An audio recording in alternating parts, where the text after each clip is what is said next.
Amongst the myriad attacks on civil liberties that have characterised Donald Trump's second term of government, the assault on trans rights across American society have been particularly horrifying and far-reaching. From executive orders limiting gender-affirming care for young people to bans on trans people serving the armed services, the demonisation and minimisation of the human experience of people on the basis of their gender alienates and endangers entire communities. It is, culturally, a pretty terrifying time to be a trans person in America. I was thinking about what that might mean as a backdrop to being a trans artist in America today. What it might feel like producing new work that can be personal and political and provocative, but also unabashed, that needn't represent an entire community or be consumed by trauma or have a responsibility to respond to a malignant government that's denying your very existence. But great art thrives in response to tyranny, and great artists find ways to be funny and fierce and utterly themselves in the face of external forces beyond their control. Torrey Peters is all too aware of the weight of expectation, but with her new book, she's shown herself again to be a great artist, and ridiculously fun to read. Her 2021 novel, Detransition Baby, was a sensation and a revelation. It follows the dynamics between three 30-something Brooklynites grappling with the idea of parenting and raising a child. That those three models of womanhood, motherhood and adulthood formed an unconventional triangle was more a question of setting than purely subject. Reese, a trans woman, Katrina, a cis woman, and Ames, who in the book has detransitioned and is navigating life as a man after no longer being Amy. As a mainstream literary success story in the early 2020s, it was incredibly frank about the lives of its characters, charmingly unconcerned with explaining cultural specifics, localised terminology, or social mores. It was just this irresistibly likeable comedy of manners. That it was a book by a major new trans writer was both precisely the point and completely beside the point. Torrey Peters' debut was longlisted for the Women's Prize in the UK, named one of the New York Times best books of the 21st century so far, and was widely beloved and acclaimed. So, the follow-up. Stag Dance is a collection of 4 stories, each falling into a fairly specific genre. The first, Infect Your Friends and Loved Ones, is spec fiction in an imagined gender apocalypse. Then there's The Chaser, a teen romance, one part Brideshead Revisited, one part a kind of literary Twilight, with gender anxiety rather than vampires and werewolves. Third is the titular story, probably better described as a short novel, about a group of restless lumberjacks working in an illegal winter logging outfit, who plan a dance that some of them will volunteer to attend as women.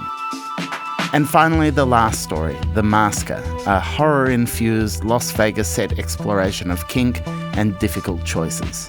Each of the 4 stories is arresting and surprising in its own way. Each plays with genre and gender with equal flair and confidence. The world is unmistakably in conversation with the shit show of contemporary politics and society, but it also sits outside and above it. Resolutely, thrillingly, its own thing. This is a book of 4 stories and an author with big, expansive ideas about the human experience. I'm Michael Williams, and this is Read This, a show about the books we love and the stories behind them.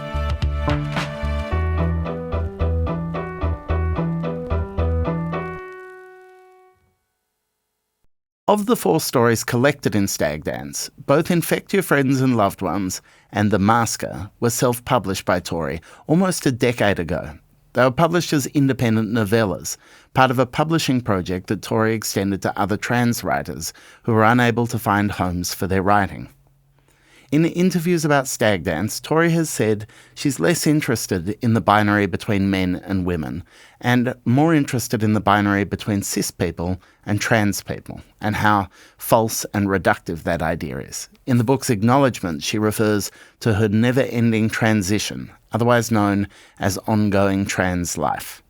I wanted to begin with the book's long gestation period and the ways in which it reflects an evolving sensibility, an ongoing transition for its author.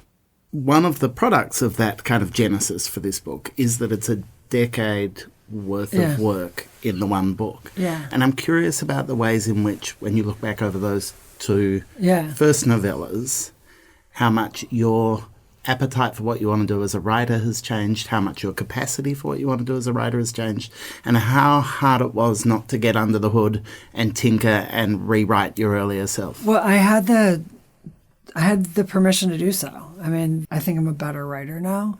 So I went back to go polish the sentences. And the thing is, in 2016, I was like angrier than I was now. I was more like kind of punk and angry.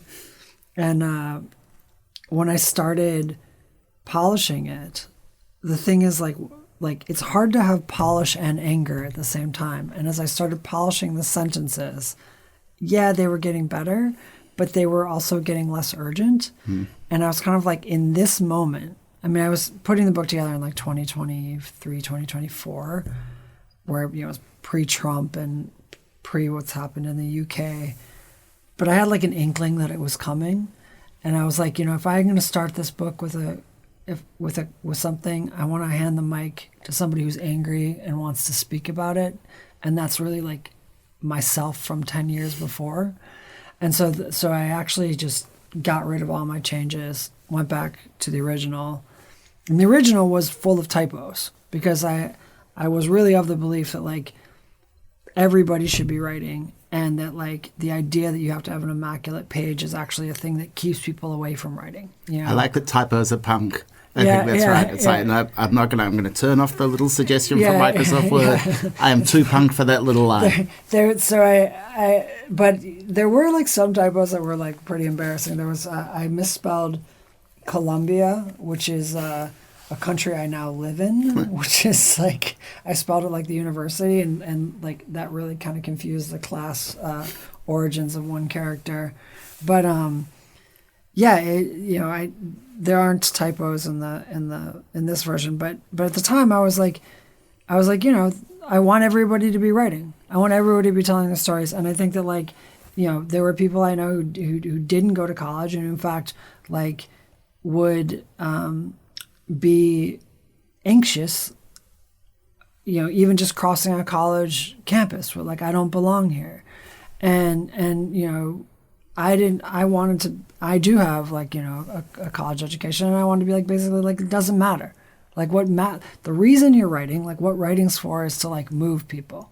And I wanted, especially a lot of the trans girls who are around me, to not feel like, oh, if it's not super polished, I can't put it into the world. And it's like, no, you're mad.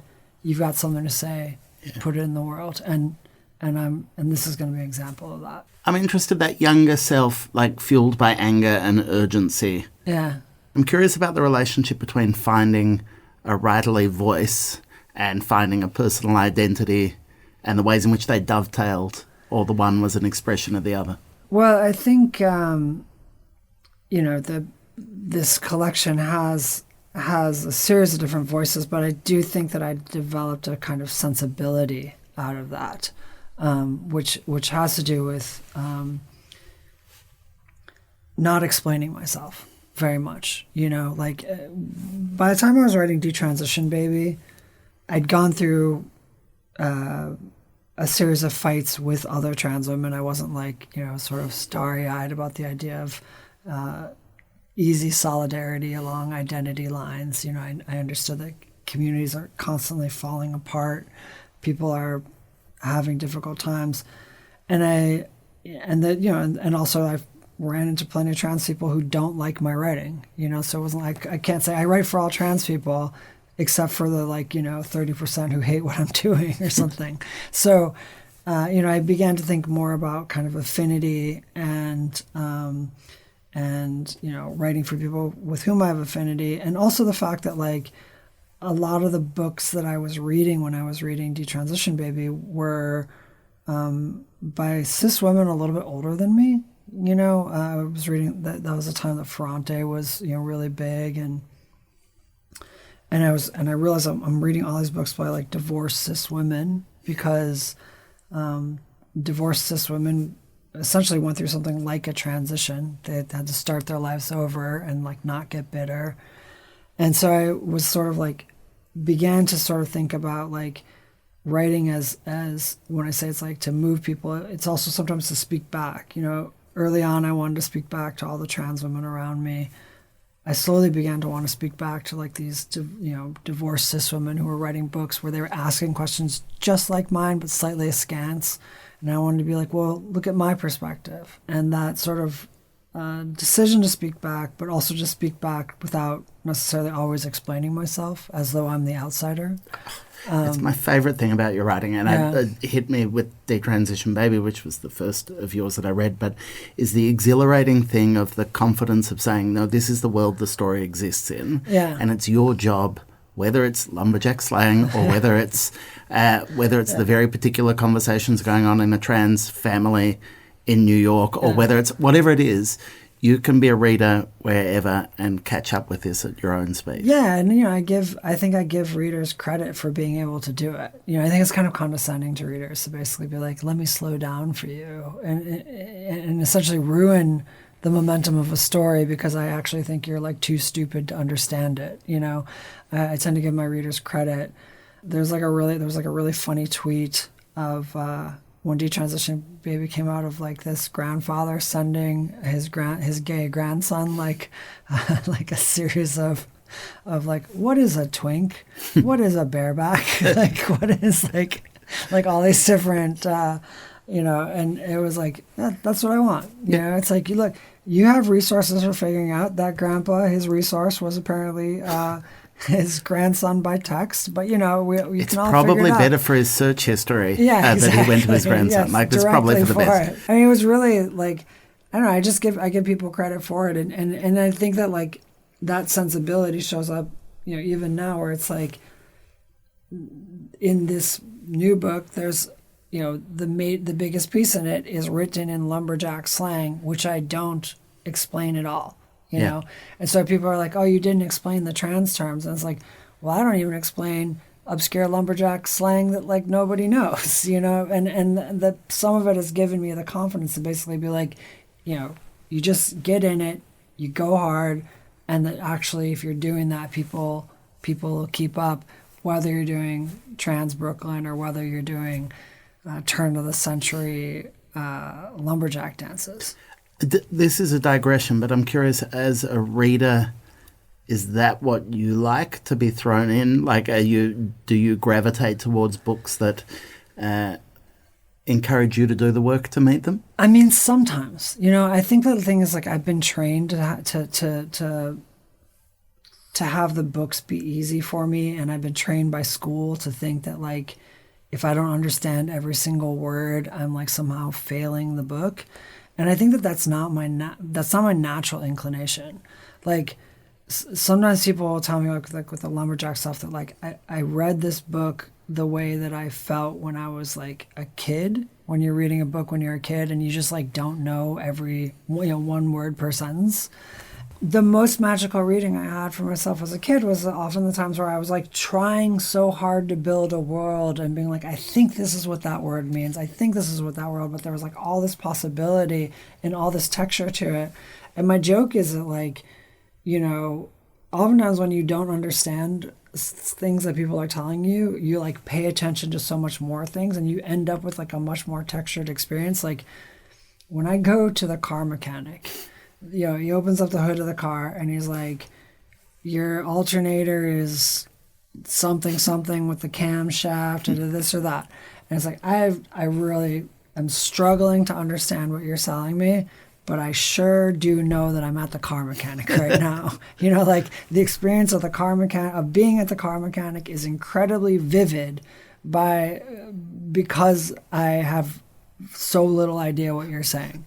And I think that there's like, that is actually a really interesting experience in language that is not so frequently captured in what is often valued in language right now, which is either language that is quite transparent or readers that are so knowledgeable that they can read a whole passage of Joyce and know every single reference. Well, that's,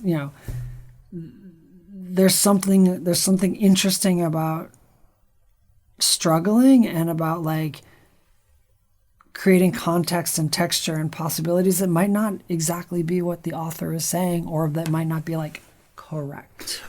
And one of the ways you get to do exactly that so effectively in Stag Dance is through genre as well. Like, so you mentioned speculative fiction, but, you know, there's also horror, there's teen romance, there's... By playing with genre, you've got convention, which helps set up expectation, and then you've got the freedom to take that where you take it. That's absolutely right. That's very well said. I mean, like, and some of it is that, like, these genres have been so developed that it saves me a lot of work. Like in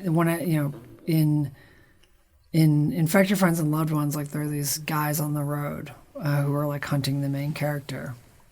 And it's like, if you've read The Road by Cormac McCarthy, if you've seen Mad Max or whatever, like you don't really need to explain their motivations. You can just be like, they're hunters on the road, and just like gesture.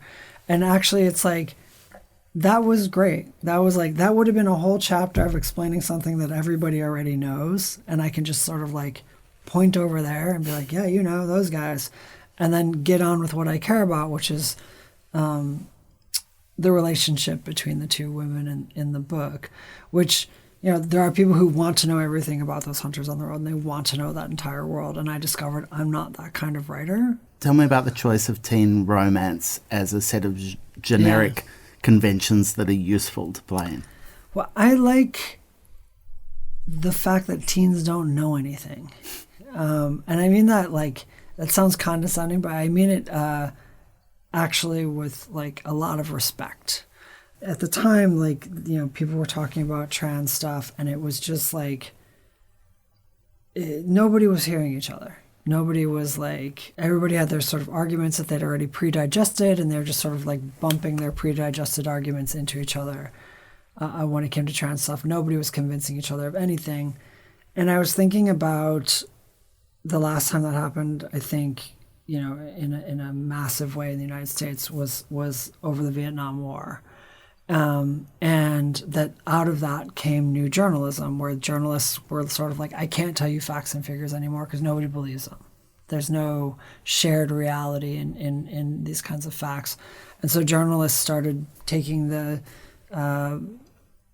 techniques of of novelists, Joan Didion, Tom Wolfe, Gay Talese, and they started writing sort of things that were like, let me just try and get to an emotional truth, and then, like, never mind all of the facts and figures around it.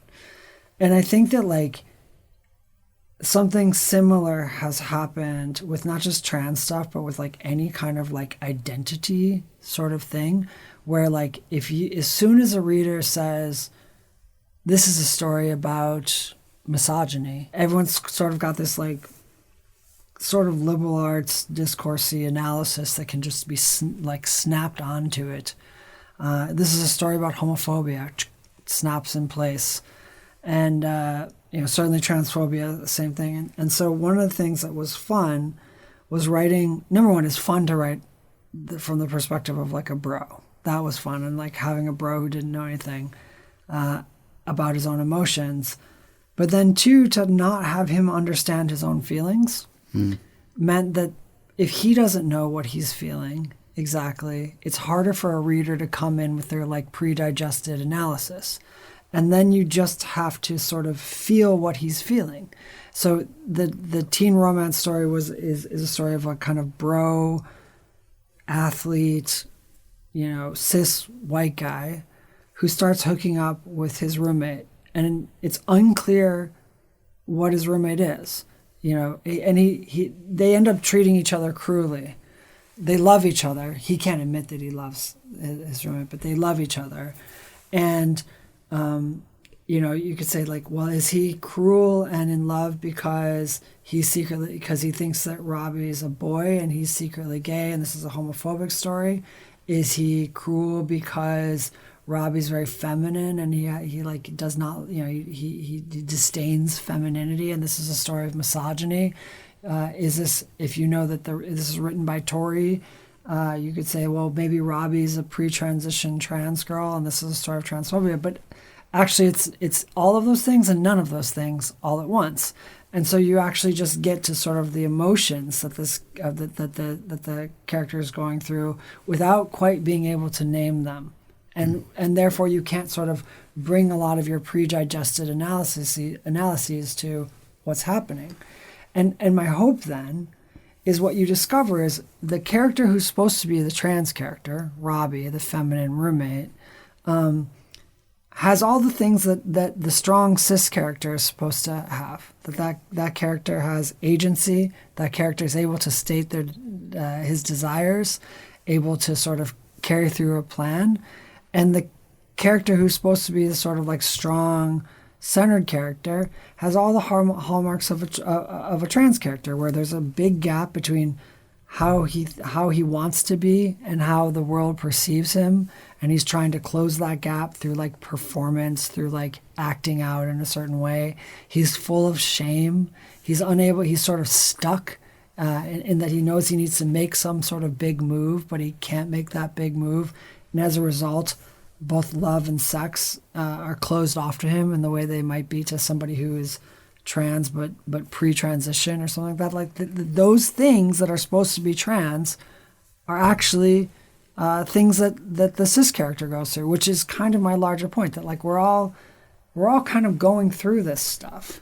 I think that's what I love about that story, is that sense of uncertainty and play isn't just for your characters, but it is also an active engagement with your readers and their expectation of what they get from a Torrey Peters story as well. Yeah. That in this collection, and I might be wrong, but I would say you can count on the fingers of one hand the number of characters who identify as trans. That doesn't mean that their relationship to their gender, to their identity, to all this stuff isn't actively in play, but it's not about self-identified trans identity as such. Yeah, I'm actually very uninterested in trans identity. The longer I've been trans, the less I know what it means to be trans. And for me, being trans is like I'm kind of standing with a bunch of other people, and we have each other's backs, in a sort of political way, but in a sort of like ontological, like, are we the same in some like, deep, deep way? Like, no, I don't necessarily see that we are. This person has come from the East and I've come from the West. And, as people are arriving at this place from all cardinal directions, from all different types of experiences, metaphorically speaking, and I don't understand many other people's experiences. I don't understand, like, you call yourself trans, but like it was because you talked to your therapist and your therapist suggested it and it sounded good to you. Well, like that sounds totally alien to me, given my experience and somebody else's experience. What I've been through sounds totally alien and weird to them, other than we're all here. So I don't really know what it means to be trans. And then once I say I don't really know what it means to be trans, then it doesn't really matter whether you call yourself trans or not. Like, I'm just kind of interested in the experience of, oh, you have weird gender feelings. And you're like interested in essentially having my back or me having your back or us understanding each other. So I don't really care what you call it. And I'm just interested in what those experiences might be that got you here. Recently, I ended up on a Reddit that had to do with Ozempic and making your own Ozempic or your own GLP-1, whatever those things are. And the formats in the Reddit discussions were almost the same as what you find in a trans Reddit, whereas before and after photos, arguments about whether or not one should conform to these conventional beauty standards. Maybe the trans version is like, why should I have to pass? The Reddit forums I saw was like, why should I not get to feel beautiful in this way? Why should I have to take hormones? Why should you have to take hormones to be trans? All these things so the experiences are like emotionally so resonant, and the identities have nothing to do with one another. I feel the same thing when I look at so many of the men that are out in the world today, where I'm like, you're really mad because you want to be seen with your gender in a certain way, and you're failing at this gender, and it hurts your feelings. And you're mad about it, like you want to be a rugged man, And then you go on the dating apps and everybody says you're 4 inches too short. And you're furious about it. And so you go and you get like a bunch of home construction supplies that you stack around you to sort of compensate for that. And I'm making fun of it, but like that's also the trans experience. You feel like your body doesn't do a certain thing, you wish it would, and you get a bunch of accoutrements to surround you to make it look a certain way. We're all doing it. We're all kind of failing at it, and it's. I'm interested in the people who have the like guts to look at this and be like, "What's going on?" Many of the characters in these stories, I think, I'm seeing them through that lens rather than through like naming them along their identity. I really love that, but I wonder how complicated that is by becoming the visible face of trans literature and the representative voice of, the ways in which you are claimed by others or stuff is ascribed to you after the success of Detransition, baby. Does it make it that much harder not to have to be the good trans voice, the giver of advice? Do you think about yourself differently off the back of the stratospheric fame that is Detransition, baby? Well, I think that the nice thing is that Detransition, baby did well enough that the publishers gave a bunch of other trans women a chance. I can think of like 15 other trans women who have books out in the States this spring. I can think of a handful of others in the UK. I wish I was more up to date on who's getting published here in Australia, and I apologize for not knowing that. But the more people that there are out there, the more I get to be my own like idiosyncratic weirdo, and that's the freedom I want for myself. And I think that while I was doing Detransition, baby, I had to be a little bit more buttoned up. But the success of it has opened up things enough that I can just point to other people. You want this? You want a story about that kind of representation? Here's 5, right? Nobody, I think, would say like, we haven't even talked about the lumberjack story, but I think nobody would say like the representative story of the trans experience in the 21st century in the United States is a bunch of 19th century lumberjacks putting on a dance wearing triangles over their crotches. Like that's not, and that's sort of... Oh, I think they're saying it now. Yeah, and I'm sorry about that. Coming up after the break, Torrey reveals the genesis behind her title story and explains why you have to truly love someone to be cruel to them. We'll be right back.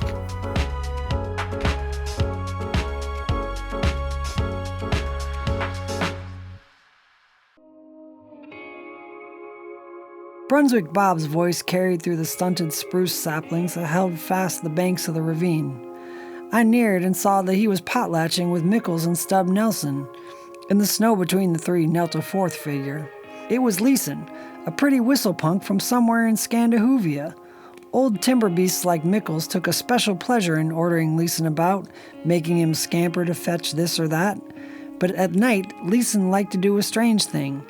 While other men sprawled down to roll the guff, Leeson would pull out a little book he had, a diary of sorts, filled with blank pages, and without asking leave, he'd select a man and begin to sketch him, holding a pencil in his fine, slim hands that made a set with the fine bones of his cheek and jaw, which slanted at just the same angle as his glinting eyes, as he stared brazen at his chosen jack.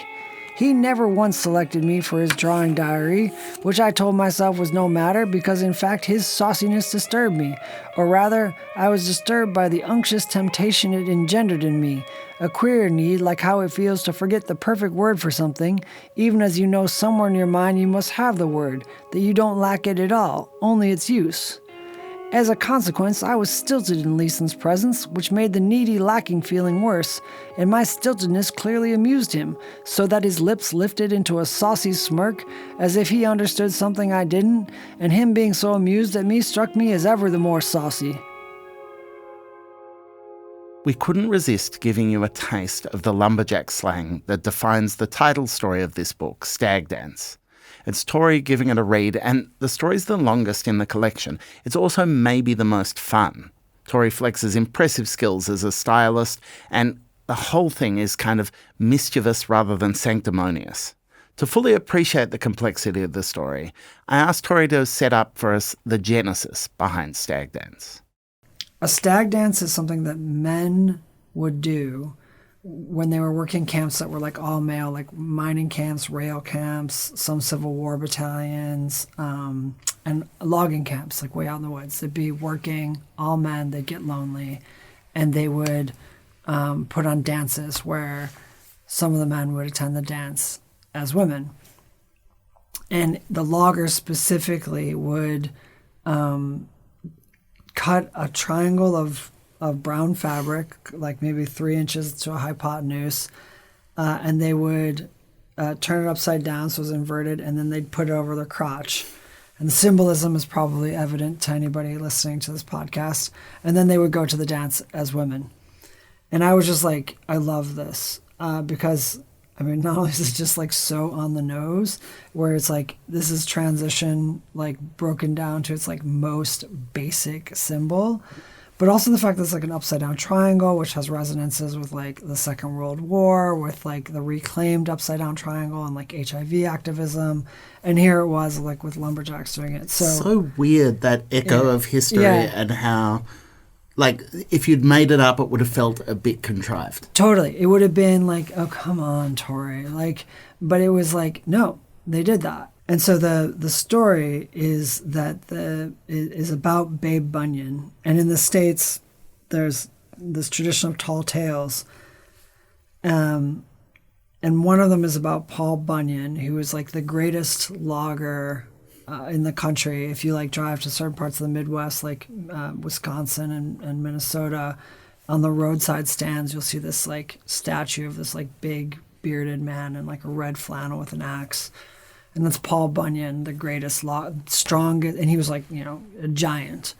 And he had also a giant blue ox named Babe. So the main character of my book is named Babe Bunyan, which is a nickname given to him by other loggers because he's as tall and as good with an axe as Paul Bunyan, and he's as ugly as Paul Bunyan's. He's got a face like Paul Bunyan's big blue ox. And the story is about what happens when Babe Bunyan decides to go to the stag dance as one of the women, and like the way it throws the entire camp into disarray, and he ends up in a rivalry with like the youngest, prettiest kind of camp punk, and things kind of just go from there. It's such a wonderful story, and such an exciting kind of shift from you as a writer as well, because while it carries all the hallmarks of what, at this point, 2 books in, we've come to know and love as your style, it's also entirely its own thing. And that's partly about language and partly about the voice you found. Yeah. How did you find your way into that voice? Well, I was building a sauna in the woods. Good. That was exactly what I thought the answer would be. So I there were a couple of things happen. Like the sort of reception to Detransition Baby was a little bit overwhelming, and I had a couple different responses to that. One was to start spending more time out of the city, and I got really into sauna, and I was like, and like the proper like Finnish style sauna, like what makes for a good sauna. So I decided I was going to build a really good Finnish sauna, and I don't know that much about construction or anything. So I started learning about tools, and then also I had to start learn a chainsaw to clear a place for the sauna, and also to make firewood. So I began learning, that's a spruce, that's a maple, that's, learning my trees. So the area in which I was doing it was a former logging country. And so I was and I was dirty and I was uncomfortable all the time. And I was a little bit thinking about, my gender as I was in the woods. I'm doing these very typically masculine things of cutting down trees with chainsaws, and how do I feel about my gender? So that was on my mind.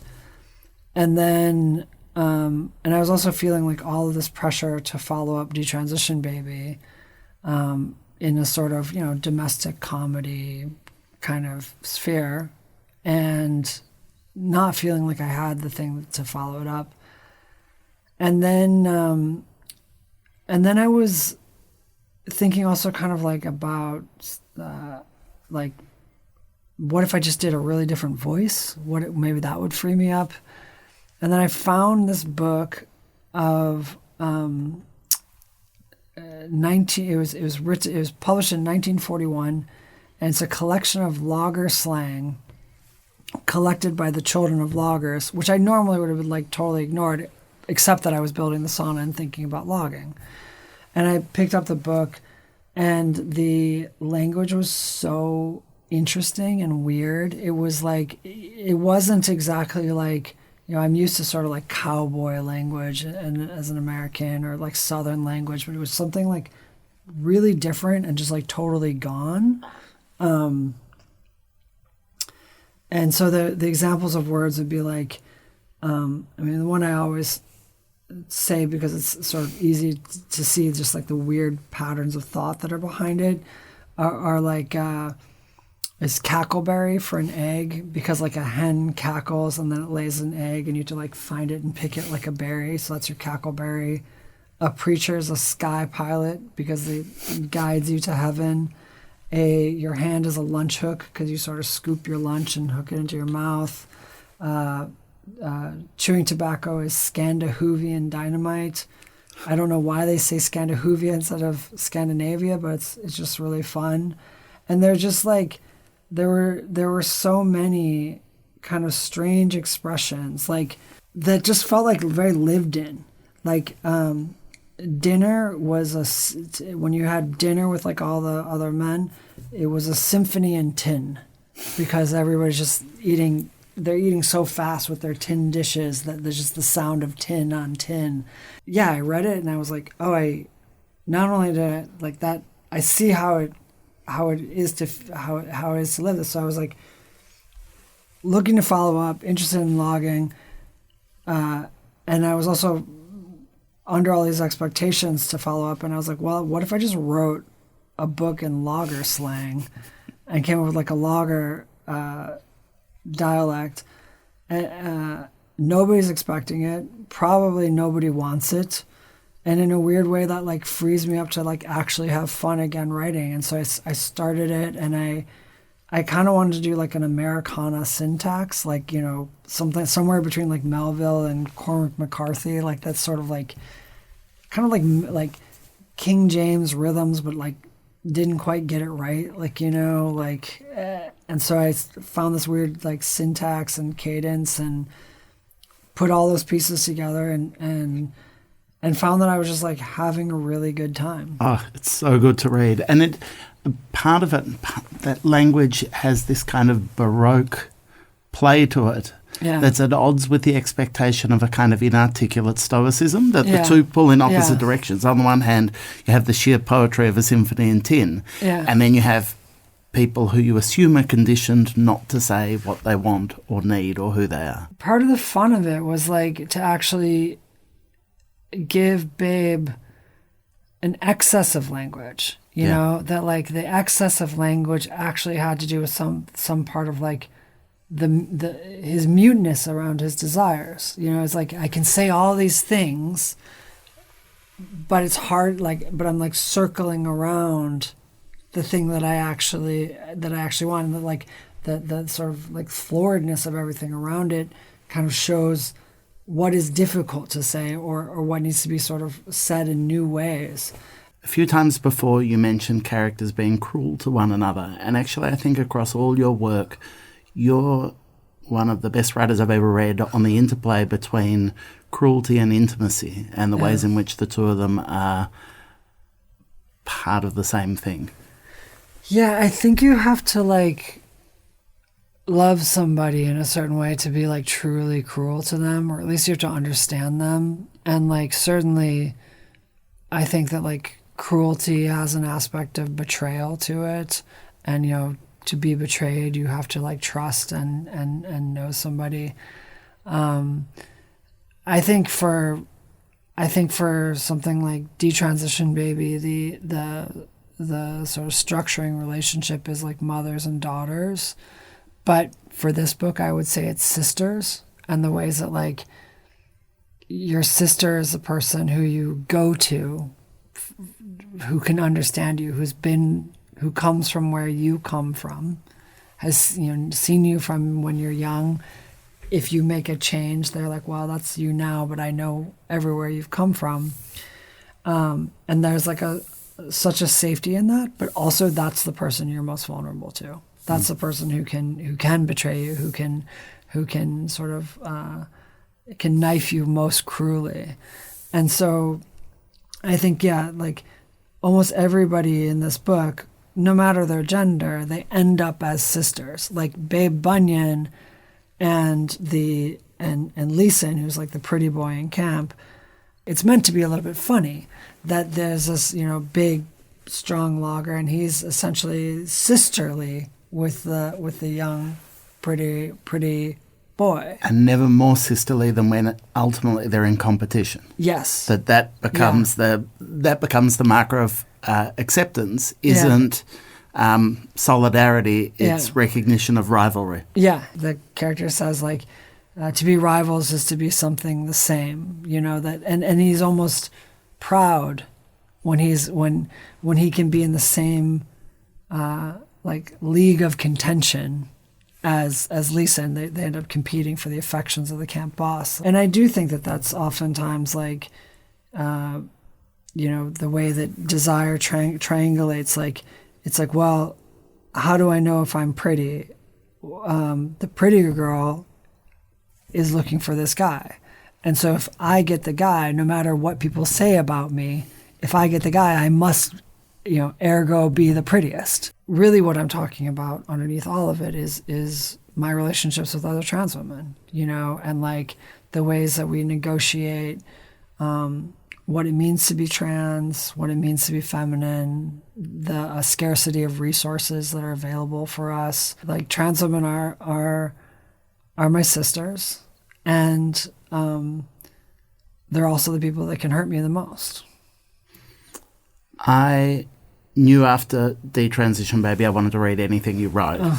After Stag Dance, I now can no longer confidently say what a Torrey Peters novel looks like, but I know I want to read it even more than ever. It's been such a treat to have you in here today. Thank you so much for having me. So much fun. Torrey Peters' latest book is Stag Dance. It's available everywhere now.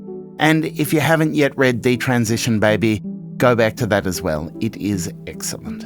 And if you're in or around Sydney, Torrey will be at Sydney Writers' Festival this weekend, swf.org.au.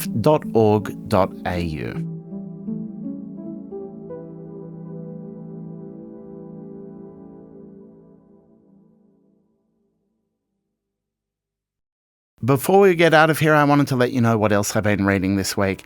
And long-time listeners to the show might know that I am a bit of a crime fiction junkie. I couldn't resist picking up the new Dervla McTiernan. She's Perth-based, Irish-born. She's returned to her detective hero, Cormac Riley, with this. It's the fourth Cormac Riley book. It's called The Unquiet Grave, and it's terrific. It's available at your local independent bookstore or library. That's it for this week's show. If you enjoyed it, please tell your friends and rate and review us. It helps a lot. Read This is a Schwartz Media production made possible by the generous support of ARA Group. The show is produced and edited by Clara Ames, with mixing by Travis Evans and original compositions by Zoltan Fetcher. Our transcripts are edited by Posey McCackey. Thanks for listening. See you next week.